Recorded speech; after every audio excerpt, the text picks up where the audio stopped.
So welcome to IANDS Down Under. It's wonderful to have you here today. Our guest today is Karina Machado, who is a journalist with 25 years of experience. She's the author of Spirit Sisters, Where Spirits Dwell, and Love Never Dies. Karina grew up hearing stories of her mum's psychic gift, which ignited a lifelong curiosity about Marvel mysteries and the unseen world. Alongside a successful career in journalism, which includes working at Time magazine and Her magazine, Karina has also hosted the podcast Spirit Sisters and more recently the podcast The Ghost Files. So Karina, a huge warm welcome to you. Thank you for being here today. I know there's going to be some amazing Q&A. Karina, I'm going to hand it over to you and you can let us know what you've been working on, your stories. I'll hand over to you for free rein.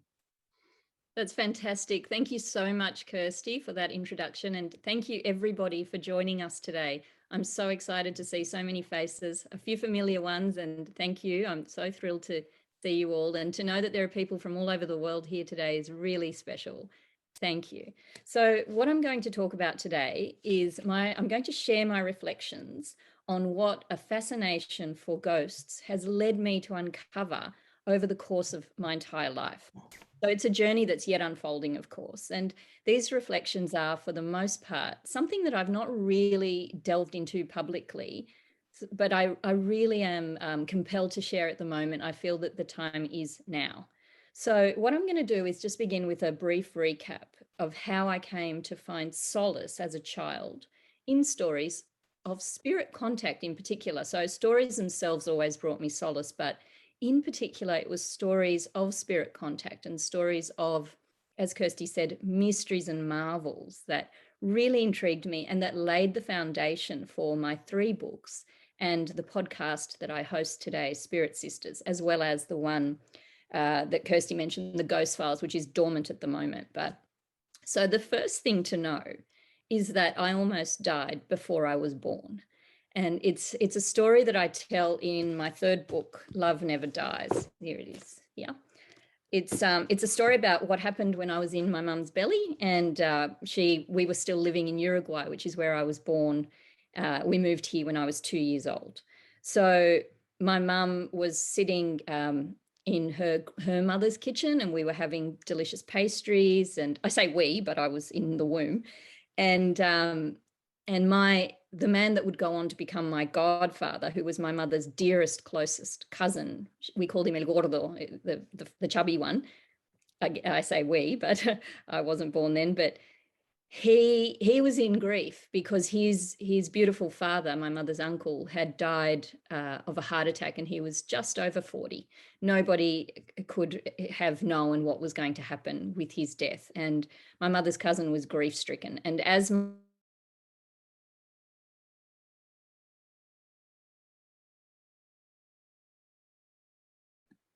Sorry, it just said I was muted. Can everyone hear me? Yep.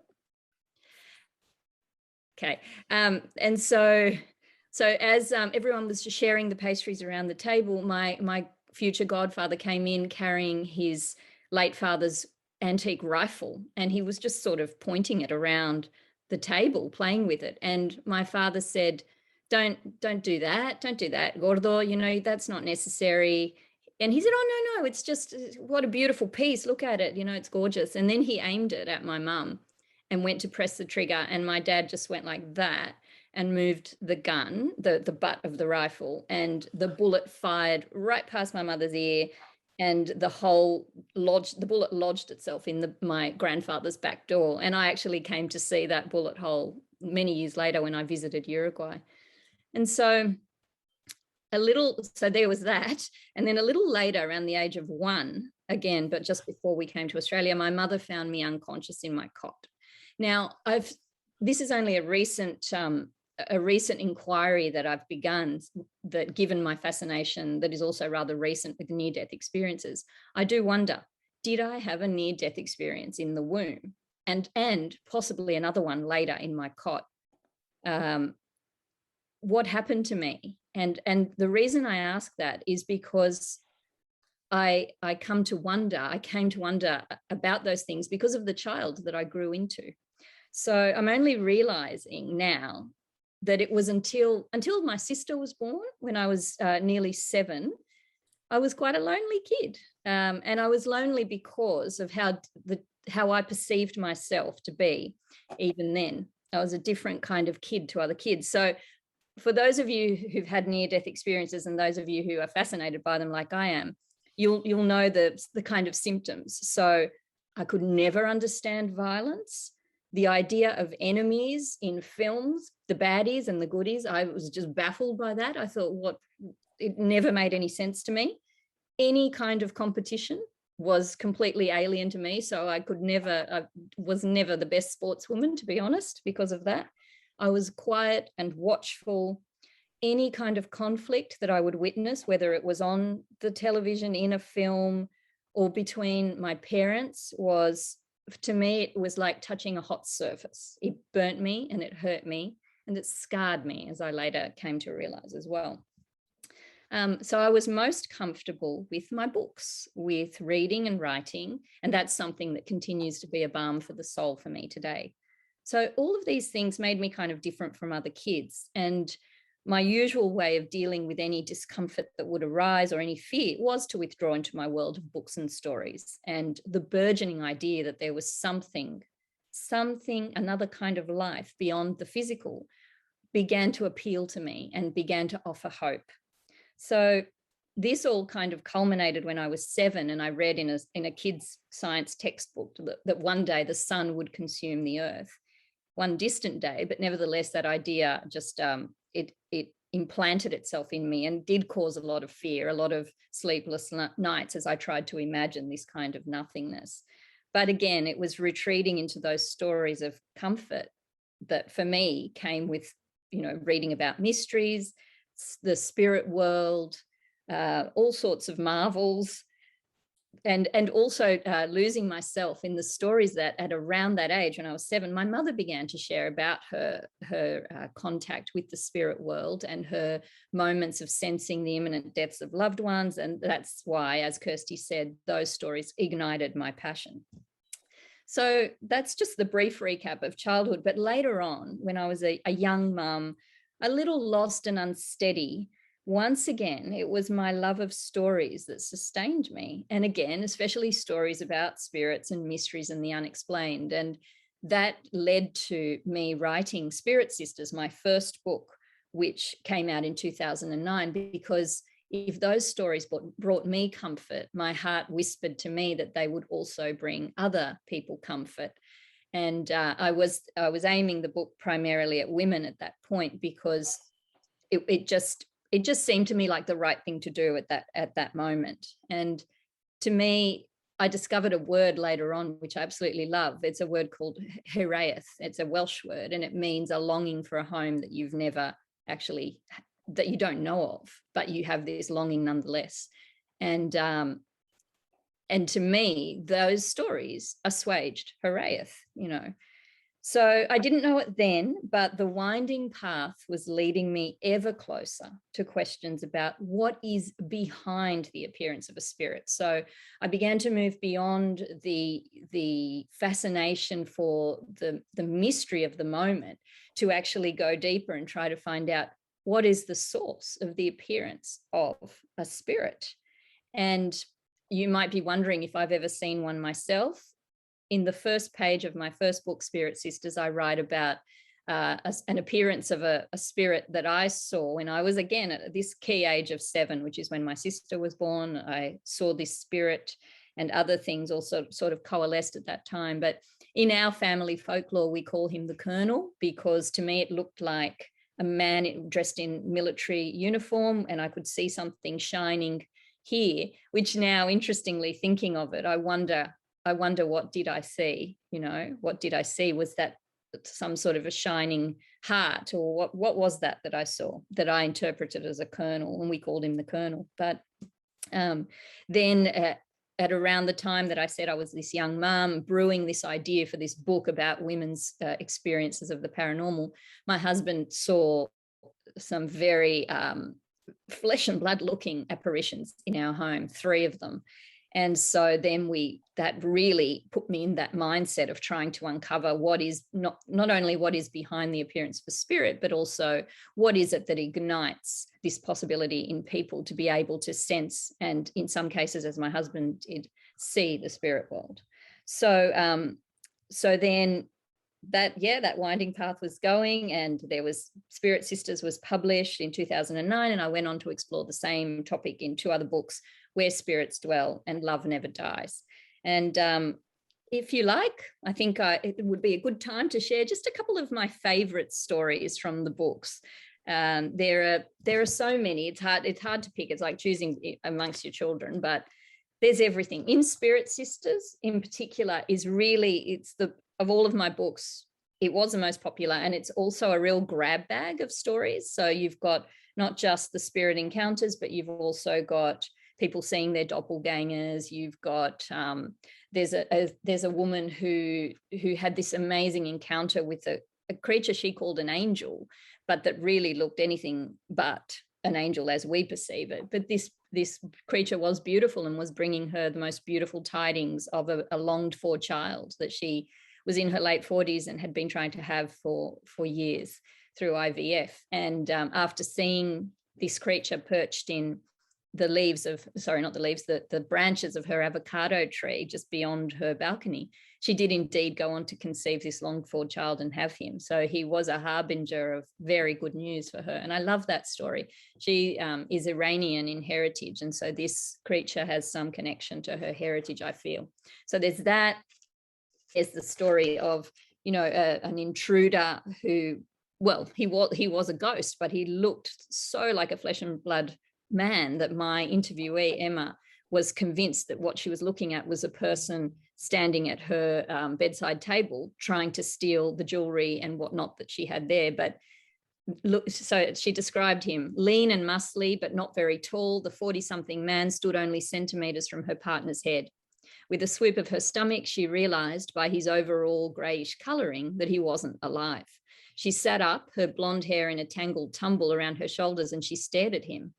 Heart racing, a staccato, oh, oh, oh, fled her throat like verbal hazard lights. Hearing Emma's voice, he calmly turned his head in her direction. That's just a little snippet of that one. There's an amazing story about a night of horrific poltergeist activity in a home in Dubbo, which is in regional New South Wales. And I've never, ever forgotten this story, not only because it's one of the few kind of scary stories in the book, but also because I traveled to Dubbo to meet this interviewee. And she very articulate, lovely woman, but also extremely traumatized. Like the memory of what she experienced that night as a child in that home was just graven on her being. It's a story that includes some amazing apports, but also terrifying, such as a noose that appeared hanging from the back pergola of her home. So there's a couple in Spirit Sisters, and then I've got a story that I absolutely adore is in this book, Where Spirits Dwell, the second one, which is about hauntings, and it's called Bella Bambina, sorry. It's my interviewee was a man called Rod McKilry, and he's the managing director of a mining company in Perth. And it was amazing to me that a man like this, who I would never have expected, he wasn't my typical kind of interviewee, would want to share this story with me. So it's about, he was on honeymoon with his wife in a beautiful place called Ravello in Italy on the Amalfi Coast.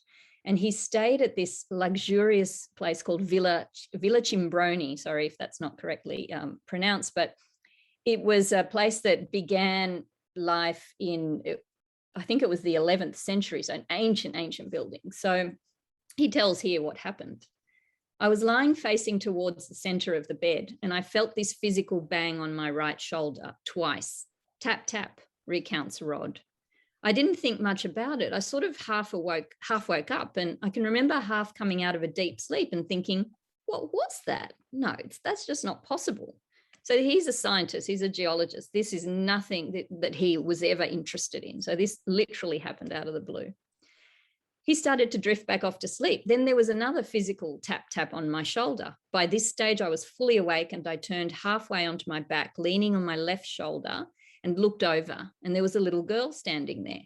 The child had long, light brown hair with a little ribbon in it, says Rod. She had sort of a little skipping dress, he called it, which I thought was quite tender, a little skipping dress, you know, the girls would wear. It was bowed at the bottom, skinny at the waist.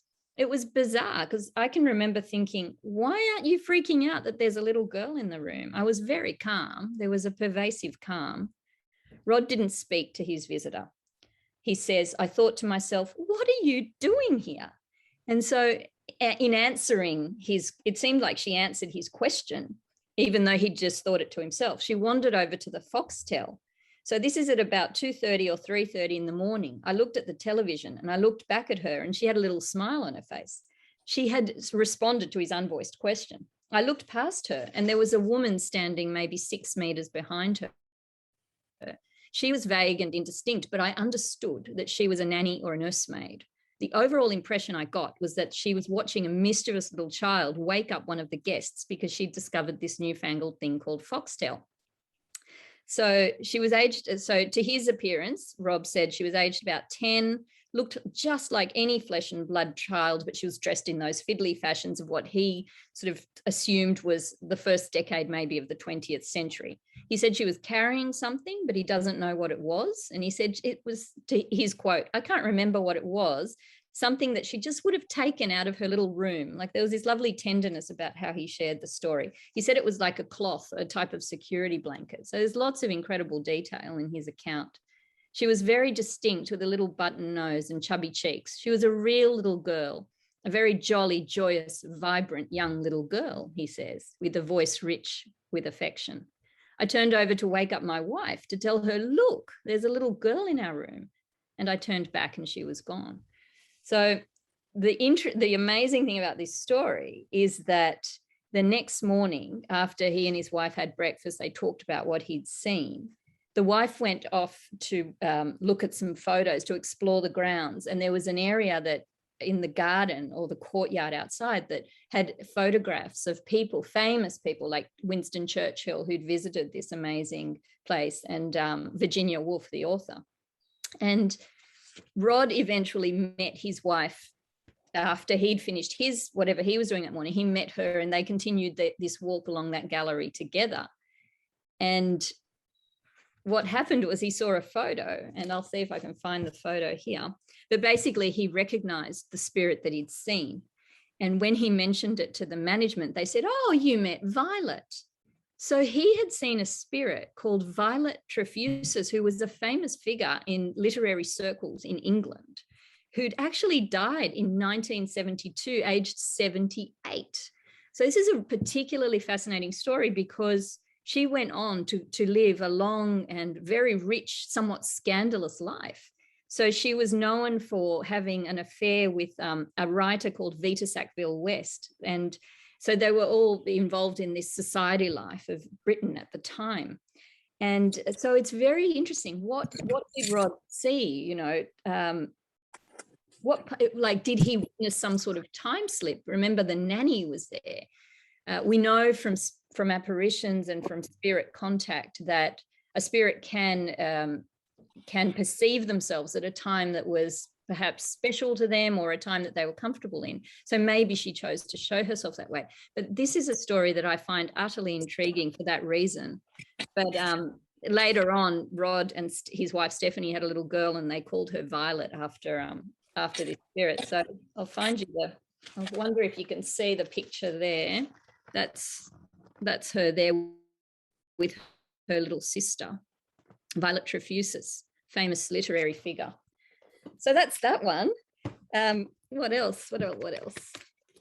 Another one is in Love Never Dies, and it's about a young man who'd died sadly in a motorbike accident, and his sister saw him on the night before his funeral when their home was packed with visitors family who'd come to grieve and be with them.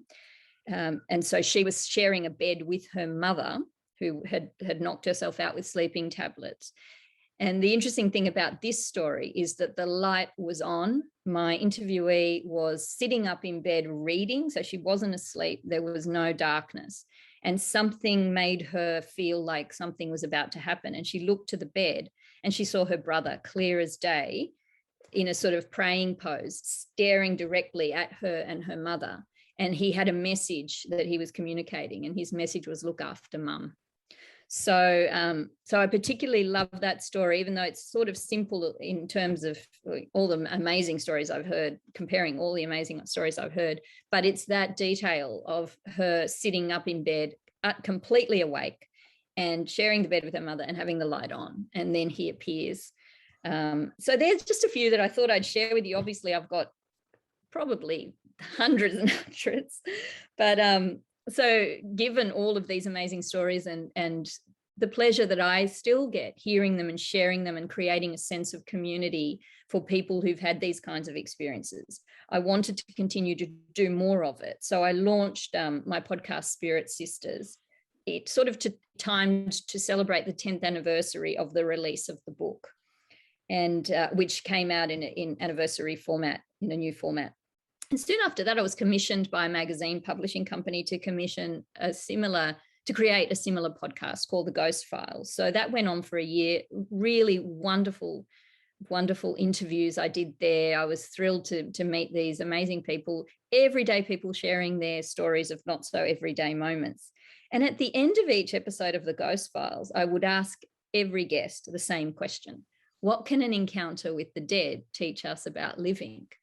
And what I found fascinating was that no matter how scary their story had been, no matter how troubled they were by events in their lives that led to some frightening moments, their answer was always about finding the positive in life, about learning to appreciate the present moment, about learning to live a life of gratitude, about learning to care for one another. And I just found that really something very moving and poignant. And so I thought I'd summarize a little bit about what I've come to learn about ghost stories, given all of these years, since childhood of exploring them. And so ghost stories evoke wonder and excitement in us because they point to eternity. They point to the greater reality. So as a little girl, I felt that quiet yearning to be part of something bigger. And it was the humble ghost story that declared, we don't end when our bodies do. And to me, that was the most hope that I could take into me, that I could take forward into my life as well. It was just the most beautiful and also simple message.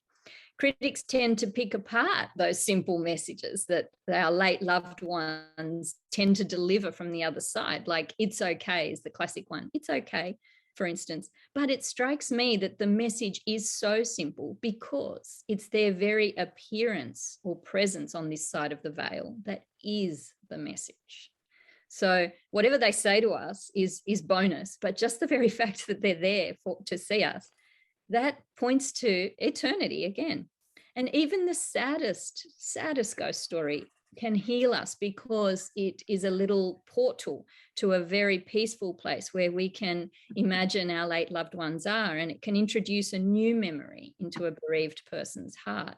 I've interviewed so many amazingly courageous mothers who've endured the most difficult loss, and that is the loss of their child, and they, I guess, out of everybody that I've interviewed, they're the ones that tell me about how important these stories really are to experience and to share and to read about, because they offer this amazing hope, and they do introduce this other memory from. There's a lady called Kath who I interviewed for Spirit Sisters, who lost her 2 daughters in one horrific car accident.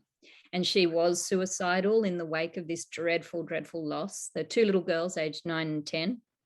And it wasn't until they came to her in a spirit visit, they flooded down like snowflakes from the corner of her bedroom, that Kath was able to begin to find healing and to put away from herself the idea of ending her life.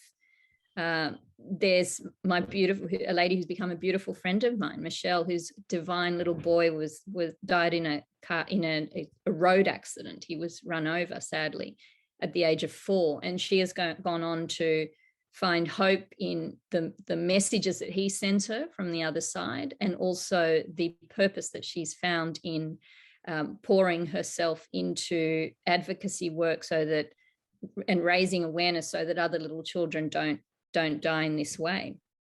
There was Marianne Jones, who's a recent interviewee of mine on the Spirit Sisters podcast, and her absolutely beautiful teenage girl committed suicide, sadly. But it was this lovely message that Sapphire, her daughter, sent her from beyond that completely put Marianne into a different frame of mind, a more positive frame of mind. And the message was this was about 6 months after Sapphire had passed away, and the family had long planned a trip overseas, and they decided to keep it and still go. And so it was, but a sad thing happened just before that their dog got sick and had to be passed away, their beloved family pet. So they were burying this pet in the backyard, this little dog, and they had to catch their flight just a couple of hours later. So in the process of having this little ceremony for the pet in the backyard, something astounding happened, which is in a matter of minutes, a huge number of blue jay feathers, about 80 to 100, Marianne estimated, formed a circle. So that 1 minute the family's there at the graveside of the little pup that they're burying, and then they look to the left and there's suddenly a circle of blue jay feathers, 80 to 100 of them, but they're piercing the ground. So they're standing like blades of grass in the ground, and they're forming a circle. So Sapphire had a connection to birds. She loved birds. And obviously she had a connection to the color blue. She had the most incredible blue eyes. And here they are, this circle of blue feathers. And Marianne would never be the same again after that. She knows that Sapphire is okay, and that she wants her family to also be okay. So that's just a couple of those ones. But so paradoxically, appearances of the dead tell us to live, and not just how to live, they tell us to live. In Love Never Dies, I interviewed a high-profile psychic medium in Australia called Charmaine Wilson, and here's what she said to me. The gift is not what I have as such. The gift is the life that they still have.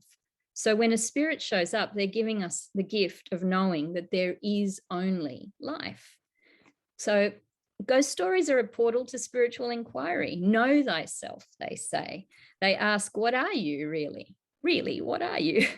And it's only knowing ourselves by looking at every aspect of ourselves, no matter how painful to behold, that we can begin to know ourselves, to heal and to find that oneness and to know ourselves. And for me, this process started around a decade ago, and there are some tools that help me keep connected to spirit, to keep me looking at the hard stuff and keep up that healing work. And I'll share a few here in case you're interested. But so prayer is one, and from a completely secular background, although I was baptized Catholic, I have come to find a real connection to Jesus and to the Blessed Mother and to the lessons, the teachings of Jesus, just in my own way.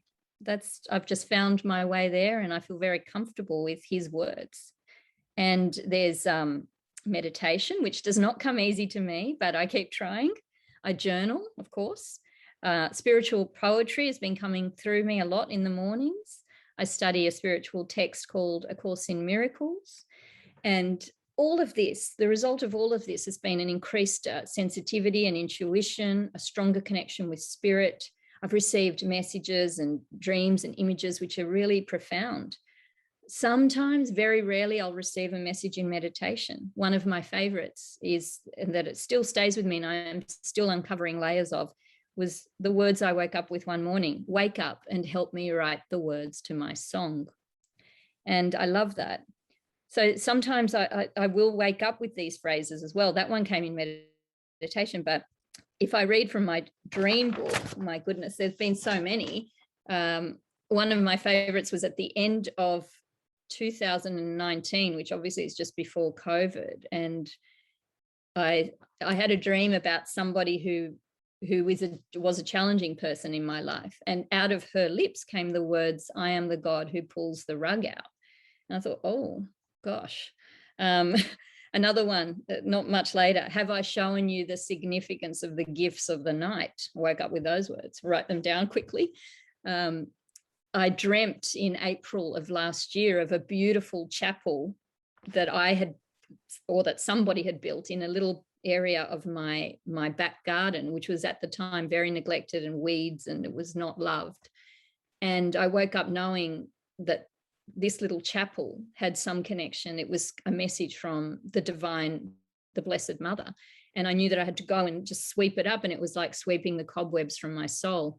And that began a real kind of connection with the earth and with plants, and a real revival of my connection with the earth, and a real desire to grow food. And this is something that I'd never had before. And I've since gone to plant an organic food garden in my front garden, and feed the neighbors, feed everyone with it. I love it. And to me, that's a big part of that whole spiritual journey. And it began with that kind of call from the Blessed Mother. So the symbol of the chapel back in that area that was full of weeds was calling me there and reminding me of the importance of that feet on the earth aspect too. So many like that. But anyway, I won't wind it up now. But yeah, so in my life, ghost stories were the sacred portal to the unfolding journey of knowing myself as a spiritual being. So it's funny, it's kind of like ghosts were how God wooed me, a bookish child with a yearning for the mystical, to come to know the sacred. That's what's led me to an understanding that the earth and that every moment and every life is sacred. I don't think we're meant to float off into the ethers, which, my personality type sometimes, is tempted to do that, or go and squirrel myself away. So I try not to confine my ruminations on love to the pages of my journal, but rather to find ways to live it in the world as well. So what does that look like? Well, a big part of it is charity and caring for others. 3 years ago, my sister and I launched a little charity called Ripples of Love Community. It looks like cultivating forgiveness and extending understanding. It looks like remember to invite God in during hard conversations, or when I'm tempted to bite back in anger or irritation. But of course, that's always a work in progress. It's also self-care and honoring myself. So for people like me, it's easy to lose myself in another's story, and there's a great beauty and privilege in other stories, and I honor them, but I've also learned that it's important to honor my own, because to not do so is to the detriment of myself. And I've done this before, and so I've learned that lesson, and part of being here today to share is a part of remembering that lesson. So, and I also have a very powerful sense of mission now. It feels like it's more important than ever to share these kinds of stories the way the world is today, and to continue producing my podcast, although at times it just seems like too much of a juggle, and it is very much a passion project. But I'm compelled to go on. I won't stop. I can't stop. It's a big part of what I'm here to do, I think. By sharing these sacred stories, I hope that I will help remind others of there being more to life than what our physical senses show us, and that remembrance will enrich their lives right here, right now, feet on the precious earth. That's my presentation. Wow. Oh, Karina, thank you so much. Yes. Oh, there is so much in there. There is a lot. Yeah, but it's fabulous, isn't it? It's, oh my goodness, I had so many thoughts going through my mind. It's just wonderful. And I really want to acknowledge the work that you've done, really recognize that you've recorded hundreds of personal stories, that you've been out looking for these stories, that they've come to you, that you have been really faithful in the work that you've done. And I just feel it's necessary to acknowledge that, because your books, they're not tiny little books, they're decent sized books with all of these stories in them. And, it warms my heart just to see, well, to hear as well, everything that you've been doing. So thank you so much. Thank you. It's so lovely to share. Thanks, Kirsty. It's fabulous. What I'm blown away about is just how common these experiences are. Well, I've been raised in a way where potentially I didn't think that they were as common as they were. And I keep getting prompted all the time at the moment, specifically, just in general conversation, to bring it up. Have you had any experience? Have you ever seen anything, or have you had a ghost visit you, or a spirit, or anything like that? Yeah. And it blows my mind just how many people say, well, actually, and you think you're talking to people who potentially wouldn't have had that type of experience. They're maybe not so open, or yeah, these experiences are everywhere. And it just shows within your books as well, just the amazing stuff that is going on.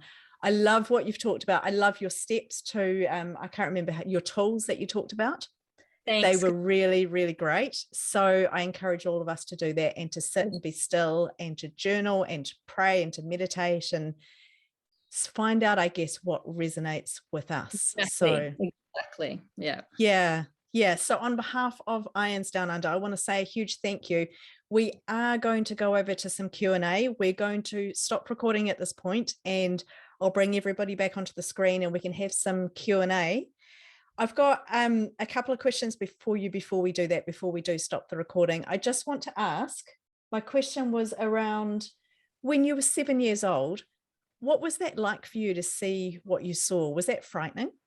No. So that's the thing about these encounters for me. They are always about wonder and awe and reverence. And that was the case from the get-go, from as early as I can remember being fascinated by these accounts. And I'm a child of the 80s. So, there was Great Mysteries of the World and, all of those shows. And I just loved, I would just lose myself in them. So no, there was no fear, but a sense of wonder at the appearance of this figure in my doorway, in the bedroom doorway. Yeah. It's amazing. What about for your husband when he saw the three figures? Yeah, that was interestingly, he wasn't afraid. So he saw three spirits over the course of about a fortnight that perhaps were connected with the old home that we lived in. It was a 1920s Californian bungalow. So the first one that he saw was a little boy, and he said he looked absolutely real. And again, he wasn't asleep, because he tends to sit up late watching sports and whatnot, and he was up late, and he just glanced to the side, and there was this little boy. And then he went on to see a little girl who was also very a full-figured apparition, and a woman as well. And what had happened in his case was that meditation had it created a kind of opening in him to or it somehow awakened a dormant gift in him. And I went on to explore in a chapter called Awakenings in Spirit Sisters the various ways that this gift can be awakened in people. And for him, it seemed to be meditation. But he wasn't scared. He said that the little boy did not give him, that was the first one he saw, any sense of fear whatsoever. And he felt a tenderness towards him. Yeah. Yeah, interesting, isn't it? Because I've spoken to quite a few people, and they talk about how they happen at night, these experiences. And I don't know too much about it, but I think we're in a different state. So either we open ourselves, like you say, through meditation, or we're in a different state of relaxation when we're in bed. So often we'll wake up and it will happen, or we're drifting asleep and it happens. Or like you said, the person was sitting there reading when they saw their brother at the end of the bed. So interesting, isn't it? So interesting. All the different kinds of people who have these experiences, and the different times in their lives during which these experiences take place. Yeah, exactly. It's so interesting. Okay, we are going to go over to the Q&A. So I'll just stop the recording. If you are watching the replay of this, thank you so much. You are welcome to forward your comments and your questions onto us. We can then forward them on to Karina, or you can get in touch with her directly at karinamachado.com. Go and check out the podcast. I think I've listened to every episode you've ever done, Karina. I absorbed them. I was like a kid in a candy store with it. So interesting. So go and do that. And yes, thank you very much if you're watching the replay. We would love to hear from you, and wish you a wonderful day.